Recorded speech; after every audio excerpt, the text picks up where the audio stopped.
Hello students, last video में हमने देखा image formation by concave mirror. जब हमने कॉनकेव मिरर से इमेजेस बनाई तो हमारे पास 6 डिफरेंट केसेस थे। वो 6 डिफरेंट केसेस एक बार मैं हल्के से फटाफट रिवाइज कर लेता हूँ कि अगर मेरे पास कॉनकेव मिरर होता है, इस कॉनकेव मिरर में जो हमारे पास 6 डिफरेंट केसेस आएंगे वो होंगे ये अपने पास फोकस और ये सेंटर ऑफ कर्वेचर। तो ये अपने पास कॉनकेव मिरर जो हमने 6 केसेस डिस्कस किए थे, तो वहां हमारे पास 6 पोजीशन थी ऑब्जेक्ट की, इन्फिनिटी और सेंटर ऑफ कर्वेचर के बीच में, second, third at centre of curvature, fourth centre of curvature और फोकस के बीच में, फिफ्थ एट फोकस और सिक्स्थ फोकस और पोल के बीच में। तो वहां पे हमारे पास ये 6 केसेस थे। अब हम बात करते हैं image formation by convex mirror. तो इस मिरर के अंदर हमारे पास सिर्फ 2 ही केसेस पॉसिबल हैं, जो कि यहाँ पे लिखे हुए हैं। एक तो ऑब्जेक्ट होगा जब इन्फिनिटी पे, और सेकंड जब ऑब्जेक्ट होगा इन फ्रंट ऑफ मिरर। तो यहाँ पे 2 केसेस ही क्यों पॉसिबल है? पहला क्वेश्चन तो यही दिमाग में आता है। तो चलिए देखते हैं, इस वीडियो में हम सभी इमेजेस बना के देखेंगे और देखते हैं क्यों हमारे पास ये सिर्फ 2 ही केस पॉसिबल होते हैं। चलिए स्टार्ट करते हैं। अब सबसे पहले तो अगर मैं यहाँ पे बात करता हूँ, हमारे पास मिरर है कॉन्वेक्स मिरर, और कॉन्वेक्स मिरर में एक चीज हमने देखी, जब हम कॉन्वेक्स मिरर ड्रॉ करते हैं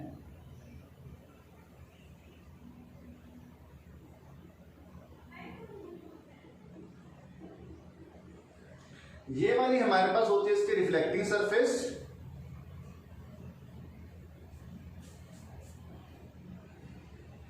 ये हमारे पास हो गया इसका प्रिंसिपल एक्सिस, ये हो जाएगा इसका पोल,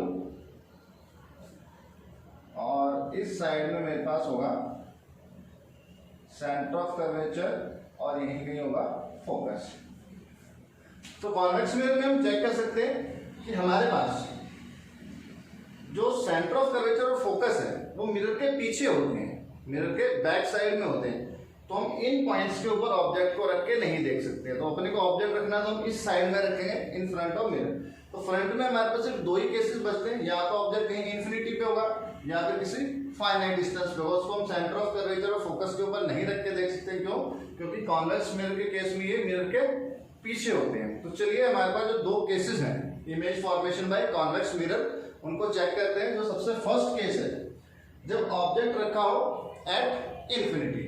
तो फर्स्ट केस में हम मान लेते हैं हमारे पास ऑब्जेक्ट रखा हो इन्फिनिटी पे, और अपने को पता है अगर ऑब्जेक्ट इन्फिनिटी पे हो तो वहां से कैसी रेज आती है अपने पास? बिल्कुल पैरेलल रेज आती है। तो हम कहते हैं इन्फिनिटी पे कोई ऑब्जेक्ट है और यहाँ से पैरेलल रेज इस कॉन्वेक्स मिरर के ऊपर आकर स्ट्राइक करती है। तो देखते हैं इसकी इमेज कैसे बनेगी। तो ये कोई 2 पैरेलल रेज हैं जो आ रही है किसी ऑब्जेक्ट से जो कि रखा हुआ है इन्फिनिटी के ऊपर। आके मिरर से स्ट्राइक करेंगी, और हमारे पास जो फर्स्ट रूल है, जो पैरेलल रेज आती है आफ्टर रिफ्लेक्शन, कहां से पास होनी चाहिए? फोकस से पास होनी चाहिए, या फिर ऐसा अपीयर होता है कि वो फोकस से होके आ रही है। तो इस केस में हम कह सकते हैं जो 2 रेज आई हैं एक्चुअल में ये फोकस से पास नहीं होगी, बट ऐसा अपीयर होगा कि ये फोकस से होके आ रही है। तो हम कह सकते हैं कि यहां से आप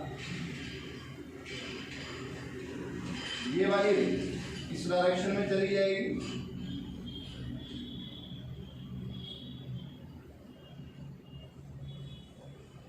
और ये रेज चली जाएगी इस डायरेक्शन में। एक्चुअल में जो रेज हमारे पास है, एक इधर चली गई है और एक इधर चली गई है। तो हम कह सकते हैं कि इस साइड में इन रेज का मिलना इम्पॉसिबल है, क्योंकि इधर डाइवर्ज हो रही है। लेकिन जब अपने को इमेज बनानी है तो 2 रेज इंटरसेक्ट करनी चाहिए। तो वो 2 रेज हम क्या करेंगे, वो आगे एक्सटेंड करेंगे। तो ये कहाँ पे मिलती है? हमारे पास फोकस पे मिलती है। तो हम कह सकते हैं फर्स्ट केस में जब ऑब्जेक्ट एट इन्फिनिटी रखा होगा तो उसकी इमेज कहाँ बनेगी?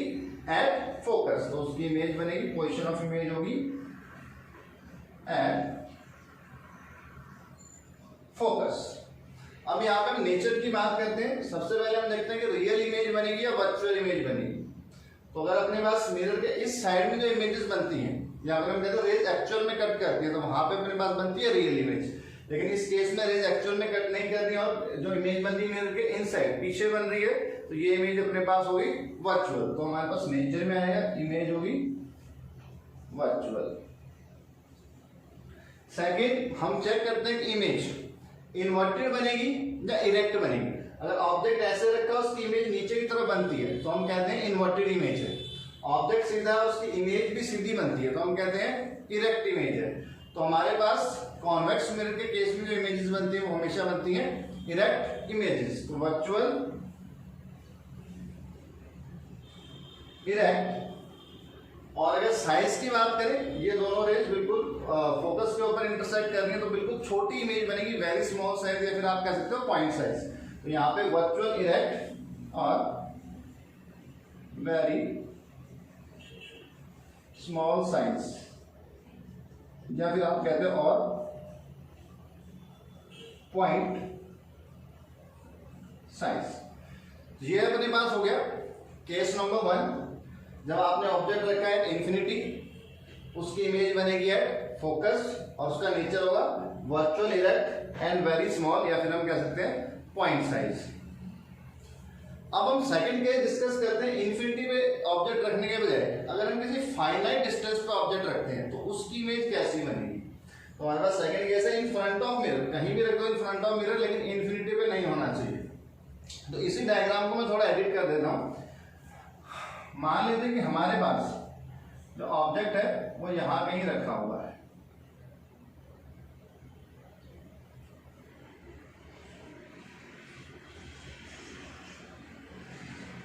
ये हमारे पास हो गया ऑब्जेक्ट। अब अपने को पता है इमेज अगर अपने को बनानी है तो अपने को कम से कम कितनी रेज, 2 रेज चाहिए, तभी हम इमेज बना सकते हैं। तो इस केस में जो 2 रेज होंगी हमारे पास, फर्स्ट रे तो हम कह सकते हैं इस ऑब्जेक्ट से आप पैरेलल लेके जाओगे और पैरेलल रे आफ्टर रिफ्लेक्शन कहां से पास होगी है, फोकस से। लेकिन ये हमारे पास डाइवर्जिंग मिरर है तो ऐसा अपीयर होगा कि ये फोकस से आ रही है और ये रे चली जाएगी इस साइड में, ठीक।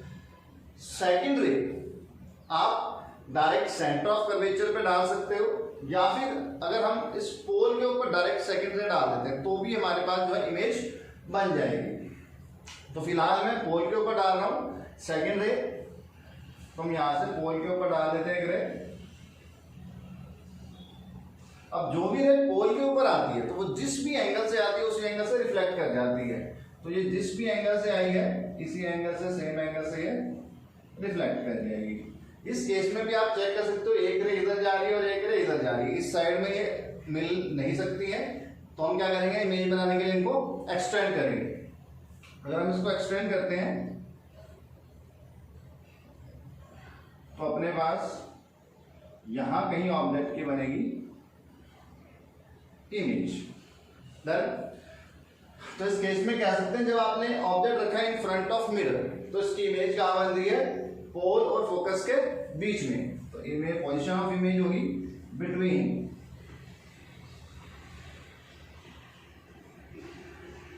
पोल एंड फोकस।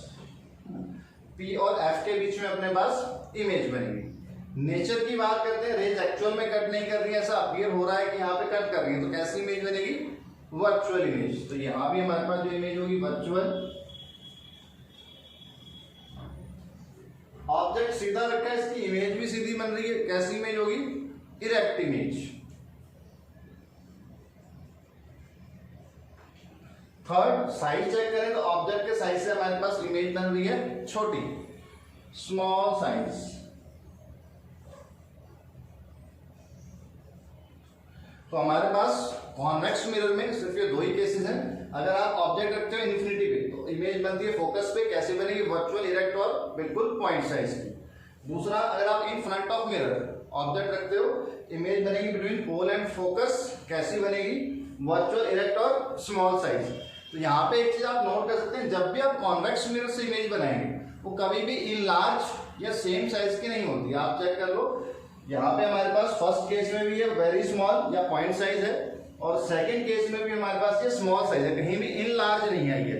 लेकिन हम चेक कर सकते हैं, हमने जो कॉन्केव मिरर की इमेज फॉर्मेशन की थी वहां पे हमारे पास इमेज ऑब्जेक्ट के साइज से बड़ी भी हो सकती है, इन लार्ज भी आ जाती है, लेकिन इस केस में ऐसा नहीं होता है। तो ये हमारे पास 2 केसेस हैं। ये दोनों केसेस सभी स्टूडेंट्स अपनी कॉपी के अंदर भी इनको नोटबुक के अंदर ड्रॉ करेंगे अच्छे से और इन केसेस को समझने की कोशिश करेंगे कि हमारे पास किस तरीके से हम इमेज बना सकते हैं कॉन्वेक्स मिरर से। After image formation by concave और कॉन्वेक्स मिरर, जो नेक्स्ट टॉपिक हमारे पास यहाँ पे आता है वो है relation between F and R. Focal length और रेडियस ऑफ कर्वेचर के बीच में आपको रिलेशन फाइंड करना है ऑफ अ स्फेरिकल मिरर। बहुत ही इंपॉर्टेंट रिलेशन है ये जो हम ड्राइव करने वाले हैं और अक्सर एग्जाम्स के अंदर ये पूछा भी जाता है, बुक मार्क्स के अंदर ये डेरिवेशन आ भी सकती है। तो चलिए देखते हैं किस तरीके से हम इस रिलेशन को ड्राइव करेंगे। ये रिलेशन आप कॉनकेव या कॉन्वेक्स दोनों मिरर यूज करके ड्राइव कर सकते हैं, लेकिन यहाँ पे जो मैं अभी आपको ड्राइव करके बता रहा हूँ वो कर रहा हूँ बाय यूजिंग कॉनकेव मिरर। तो चलिए स्टार्ट करते हैं। तो सबसे पहले हम यहाँ पे एक मिरर बनाएंगे।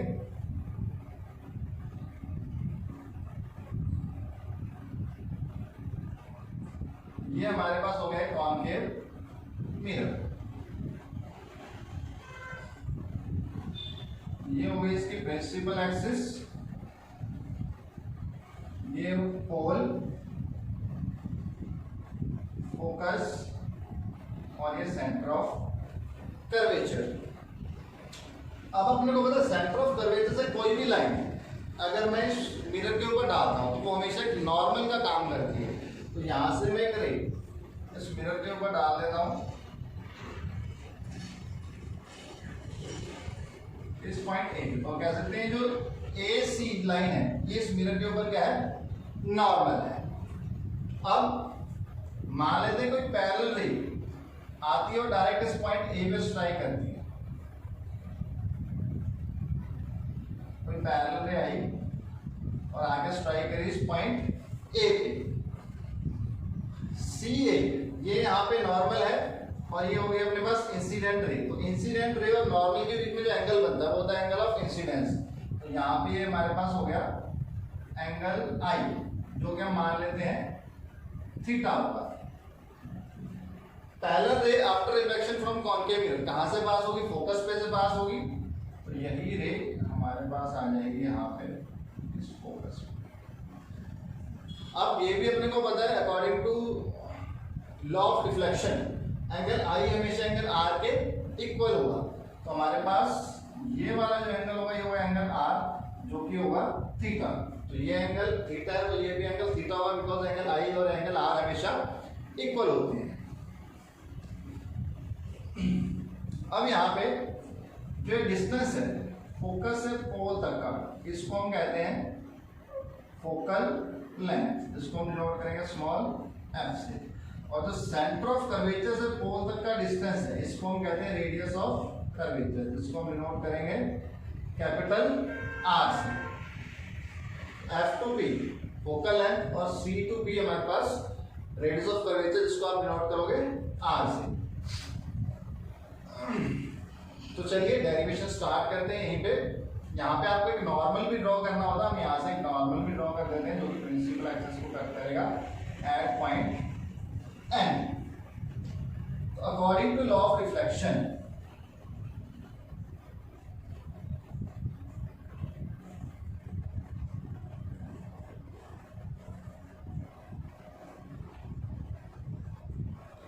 Angle I equals to angle R, जो कि हम मान लेते हैं थीटा। लेट ये हमने मान लिया थीटा। तो यहां पे मैं कह सकता हूं मेरे पास जो एंगल होगा ए ओ A F, O A F, ये ओ ए एफ ये बड़े वाले एंगल की बात कर रहे हैं। तो ये एंगल आई और एंगल आर इन दोनों एंगल का सम है। तो ये लिखते हैं ओ एफ हमारे पास होगा angle I plus angle R, और एंगल आई और एंगल आर दोनों ही एंगल हमारे पास थीटा और थीटा है। तो ये हो जाएगा हमारे पास theta plus theta equals to theta. ठीक, ये जो बड़े वाला एंगल है ये वाला एंगल थीटा प्लस थीटा हो जाएगा 2 थीटा। दूसरा angle O A F is equals to angle A F P.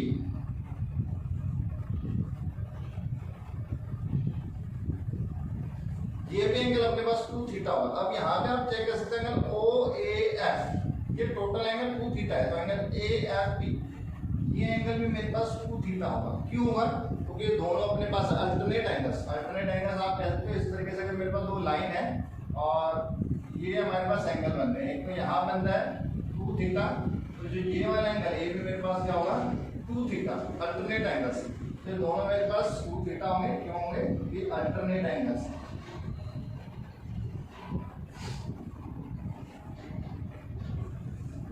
Then next इसमें हमारे पास angle O A C, similarly angle O A सी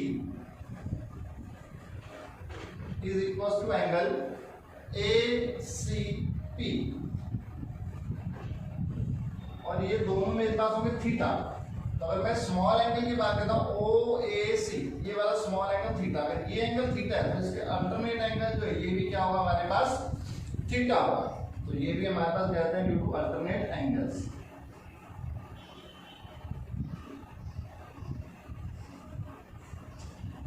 ठीक, ये तो हमारे पास डायग्राम होगी। ये angle I theta, angle R theta, total angle 2 theta, ये एंगल 2 थीटा, ये एंगल भी हमारे पास थीटा, ये डिस्टेंस एफ और ये डिस्टेंस आर। आगे चलिए डेरिवेशन स्टार्ट करते हैं।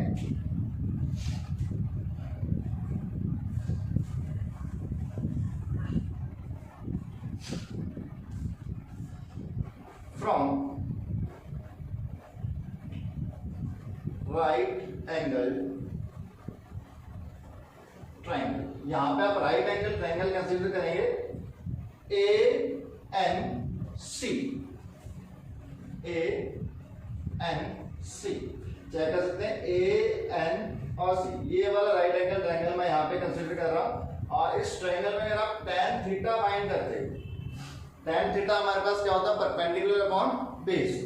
तो इस ट्रायंगल में ए एन ये अपने पास हो गया परपेंडिकुलर और बेस हो गया सी एन, तो ये हो जाएगा A N upon C N.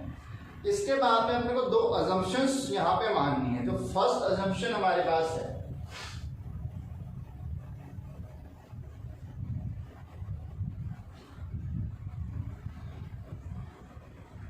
tan theta is approximately equals to theta for small angles। तो जब हमारे पास थीटा बहुत स्मॉल होता है, बहुत थीटा बहुत स्मॉल होगा, तो आप tan थीटा को सिर्फ थीटा लिख सकते हैं। और जो सेकंड अजम्पशन हमारे पास यहाँ पे है n tan p are